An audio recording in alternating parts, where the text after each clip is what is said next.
So he would manage to get a good price for us to go over there rather than to him come over here and record at a studio here. So, yeah. But we only did the drums there, and then everything else was done back at a kind of home studio here. So that's my next question. Yeah. So this was Jared Heerman. Yes. What would we know him from? Because that's not a, well, to my ears, I'm not really sure what he's done. So, and tell the listeners what kind of work he's done. Well, he's done. He did. Was it Anti-Static?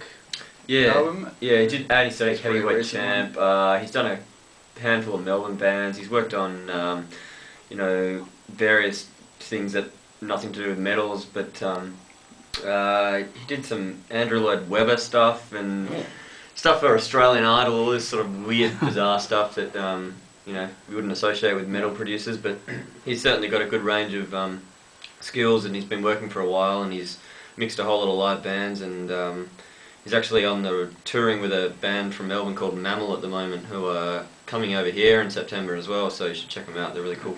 So he only did the drums, but the whole band was over there for that process of it? Just you and Chris. Yeah, just me and Chris flew over there, so I was kind of just playing along a bit of a guide track, and Chris was recording the drums, and then, you know, the whole process, we probably flew back and forth to Melbourne about 3 times, but and him as well. yeah, he came over for pre-production and then went back, and then we came over there, and then he flew back to record everything else. So yeah, it's been a pretty long journey.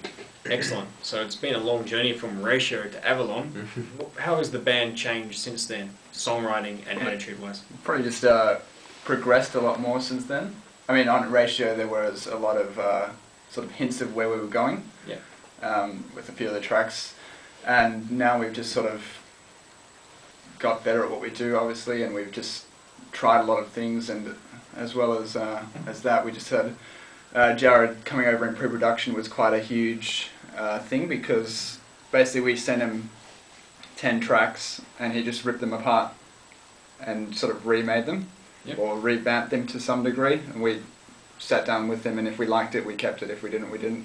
A lot of bands tend to say that their first album or first release is their first songs they ever wrote, and the second album or second release is harder because it's brand new and fresh. Was that sort of the what you guys went through? Was Ratio sort of your first few songs? Yeah, I think the thing with Ratio is that we started it at a point where we thought, well, we just kind of need to record a demo or something, and we didn't really get to a point of thinking, oh, okay, let's release it, until it was almost done.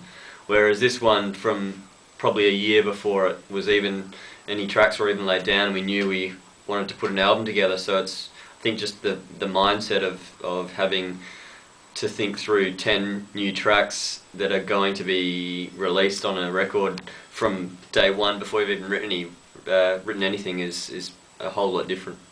Okay, you spoke a bit about progression, and on this release and on Ratio, there's slight sort of samples and keys and things.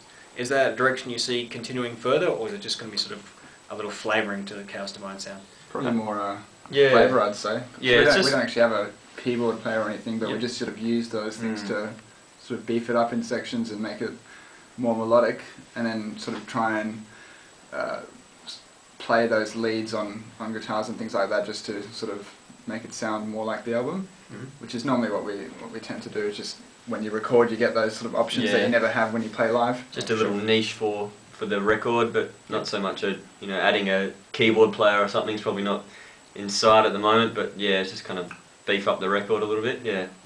Alright, cool. We might hear a track from the new album and come back with some more questions in a minute. What's the track we're going to hear, Dizzle? It's Refuse the Sickness, the leading track, if you will, off the new album, Avalon. Let's see what they've been up to. Here's Chaos Divine on Anger Management.